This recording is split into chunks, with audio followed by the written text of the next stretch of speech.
अंतर्राष्ट्रीय राजनय में जब दो देश आपस में वार्ता करते हैं तो उनके बीच जो वार्ता होती है उसके संदर्भ में दो शब्दों का बड़ा प्रचुर मात्रा में प्रयोग होता है। एक शब्द होता है डिप्लोमेटिक, बीइंग डिप्लोमेटिक, और दूसरा होता है पॉलिटिकल करेक्टनेस। ये दो ऐसे शब्द हैं जो कि जो कुछ कठोर बात होती है एक दूसरे के लिए, उसके ऊपर थोड़ा सा एक चाशनी का मुलम्मा जैसा चढ़ा देते हैं। अर्थात कोई कठोर बात भी कही जाए एक दूसरे के प्रति तो उसे कठोर न लगे, और सीधे सपाट शब्दों में किसी चीज़ को न कह के गोल मटोल कह दिया जाए और अपनी बात भी कह दिया जाए और सामने वाला बुरा भी ना माने, और अंतर्राष्ट्रीय संबंध जो दो देशों के बीच में हैं उनमें भी कोई खटास ना आए, गाड़ी आगे चलती रहे और लोगों का काम भी निकल जाए। इनके लिए इन दो शब्दों के अस्त्रों का प्रयोग किया जाता है। हालांकि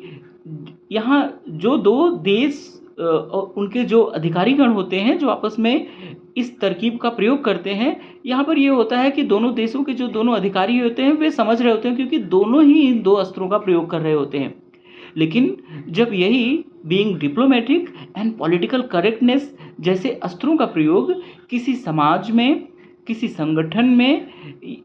या किसी जिम्मेदार व्यक्ति के द्वारा जब किसी समस्या के ऊपर विचार किया जा रहा हो, जब इन दो अस्त्रों का प्रयोग किया जाता है, अब उसे ये लगता है उसका जबकि उसका उद्देश्य ये होना चाहिए कि वो निर्भीक विवेक करे, वो सत्य को सत्य, असत्य को असत्य कहे, झूठ को झूठ और सही को सही कहे, दोषी को दोषी और निर्दोष को निर्दोष माने, और ऐसा निर्णय दे। जब ऐसी जिम्मेदारी किसी व्यक्ति को हो और वह व्यक्ति जब इन दो अस्त्रों का प्रयोग करने लगे तो निश्चित रूप से वह उस समूह का नुकसान कर रहा होता है जिस समूह के प्रति वो ये इन दो शब्दों का प्रयोग करता है। ऐसे में क्या होता है कि व्यक्ति या कोई संगठन या कोई समुदाय जो आपस में वार्ता कर रहे होते हैं, वो किसी समस्या का निदान जिसको करने के लिए वे तत्पर होते हैं और वे आपस में वार्ता कर रहे होते हैं, वे इस समस्या के मूल कारण तक नहीं पहुंच पाते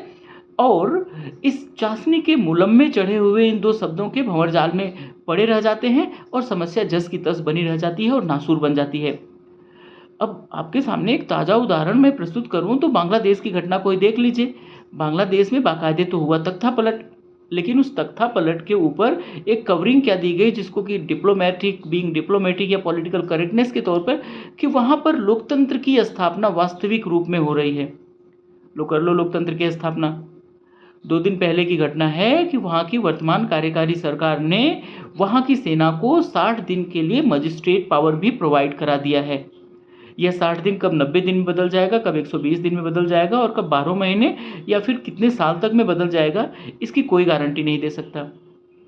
अच्छी भली चल रही लोकतांत्रिक सरकार जिसका कि तख्ता पलट कर दिया गया इस नाम पर कि वहाँ पर लोकतंत्र की स्थापना की जाएगी, और अब घुटनों पर आ गई है, रेंगने को मजबूर है, और आज वो स्थिति है कि वो विश्व बैंक से और अमेरिका से कर्जे ले रही है। तो ये होता है, इतने खतरनाक ये दो शब्द हैं, इनकी आड़ में कई लोग अपनी गोटियां सेकते हैं और समाज का नुकसान करते हैं।